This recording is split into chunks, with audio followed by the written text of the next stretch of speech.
आलात तुम्ही? अहो कधीपासून मी गॅसची वाट बघते, परत स्वयंपाकाला उशीर होईल. ऐक ना, गॅस नाही आणला. आज पगार होणार होता पण नाही झाला. अहो काय तोंड पाडताय? नाही तर नाही गॅस. एक दिवस नाही जेवलो तर काय फरक पडतोय? असं कसं फरक पडणार नाही.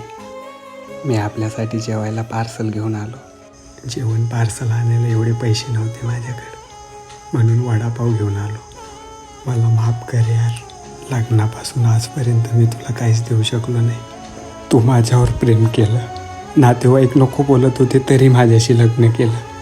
पण मी तुझ्यासाठी काहीच करू शकत नाही. तुला साधं खुश पण ठेवू शकत नाही. अरे काही काय बोलतोयस? तुझ्यासोबत खूप खुश आहे मी.